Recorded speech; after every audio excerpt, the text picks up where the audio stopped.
Today, we are pulling back the curtain on something you probably see every single day, but maybe don't really see. We're diving into the hidden world, the secret power structure of your backyard bird feeder. So, go ahead, look out the window. You probably see a few little birds, flitting back and forth in the snow. It looks pretty peaceful, right? Kind of like a holiday card. A nice, quiet scene of nature in harmony.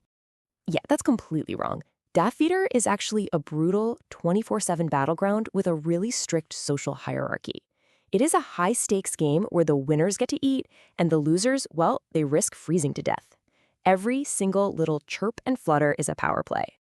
So, what is driving all this drama? In a word, survival. It all comes down to the intense, nonstop pressure of just staying alive as a winter bird. You see, by the time February rolls around, we're deep into what ornithologists call the February emergency. And this is often the single deadliest week of the year for birds. Why? Because most of the natural food, all those berries and seeds from the fall, it's all gone. It's eaten or buried under a thick layer of ice. So your feeder, it's not just a cute little snack bar, it is a critical lifeline. Now, to really get what's at stake here, you have to understand the insane amount of energy these little guys need. So just imagine this, a human having to eat 150 hamburgers in a single day, not for fun, but just to keep their body from freezing. It sounds crazy, right? Well, that is the metabolic equivalent of what a tiny bird, like a chickadee, has to do every single day of the winter. And here's why that number is so high. A bird's body temperature runs at a scorching 108 degrees Fahrenheit. That's 42 Celsius.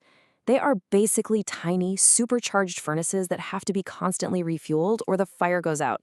So that fight you see over a single sunflower seed, that's a desperate fight to keep the engine running. To cope with this, they have some absolutely incredible built-in tech.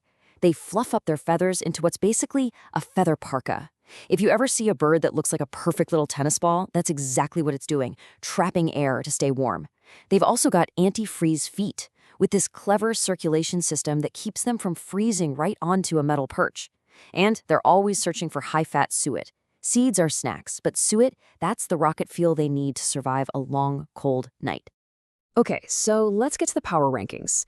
At the very top of the hierarchy, we have the undisputed heavyweight champion of the feeder, the blue jay. But here's the twist. It's not just about being the biggest, toughest bird on the block. Take a look at its playbook.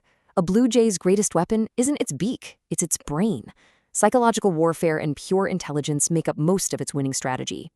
And this is just a brilliant example of their tactics. A blue jay can pull off something we'll call a sonic hack. It can perfectly mimic the piercing scream of a red-shouldered hawk. Of course, every smaller bird in the area hears that and instantly scatters, leaving the entire feeder for the jay to enjoy in peace. It's a terrifyingly smart strategy. And please, don't mistake them for simple bullies. Blue jays are part of the corvid family. That's the same group as crows and ravens. Literally, the smartest birds on the planet. They are master planners. A single jay can hide thousands of seeds and nuts and remember the exact location of up to 3,000 of these tiny food pantries, even when they're buried deep under the snow. So if the jay is the king of the castle, who's the clever underdog? Well, let's talk about the ultimate survival specialist, the chickadee. I mean, they're tiny. They lose pretty much every single one-on-one fight at the feeder. So how in the world do they survive that 150 burger a day energy challenge? Well, they trade all that brawn for genius-level brain power and strategy. They use this brilliant little tactic called the hit and run. They never, ever stick around to fight. They just zip in, grab one single seed, and they're gone, off to a safe branch to eat it or hide it for later. This whole strategy minimizes their time in the danger zone and lets them avoid getting into fights with the bigger birds. It's all about efficiency over aggression. And if that wasn't enough, they have a genuine biological superpower. On the absolute coldest nights, a chickadee can enter a state called torpor. You can think of it like a built-in battery saver mode. They intentionally lower their core body temperature, sometimes by a lot, just to conserve that precious energy. It's an incredible feat of natural engineering. So, okay, we've got a hierarchy, right? We have the brainy heavyweight, we have the strategic little guy. But what happens when a force shows up that doesn't play by any of the rules? Well, then you meet the wild card, the mob squad. We're talking about European starlings. these guys can completely disrupt the entire established order. See, they don't do one-on-one battles. They just descend as a flock, a chaotic swarm that just overwhelms everything and everyone. This chart really says it all. While all the resident birds are using strategy and finesse, the starling's tactic is just pure, overwhelming brute force. They prove that the individual hierarchy doesn't matter one bit when you show up with an army. They land, they devour everything in sight, and then they're gone. Okay, so now that you know the players, the strategies, and the high stakes, it's your turn. Here is your mission should you choose to accept it. I've got a little 24-hour challenge for you. Just watch your feeder and look for these 3 key roles. First, who's the displacer? That's the bird that shows up and makes everyone else scatter. Then, who's the waiter? The one patiently cleaning up all the scraps on the ground. And finally, who is the scout? The very first brave bird to arrive in the morning.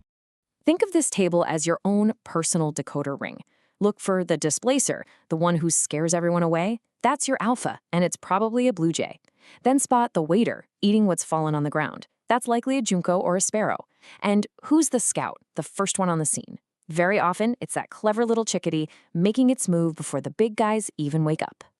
So just remember, watching your feeder isn't just about putting a name to a species.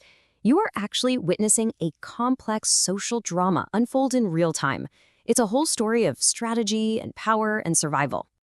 So now you have the tools. Go look out your window, put what you've learned into action, and figure it out for yourself. Who really holds the power? Who's playing all the angles? And ultimately, who is the true boss of your backyard?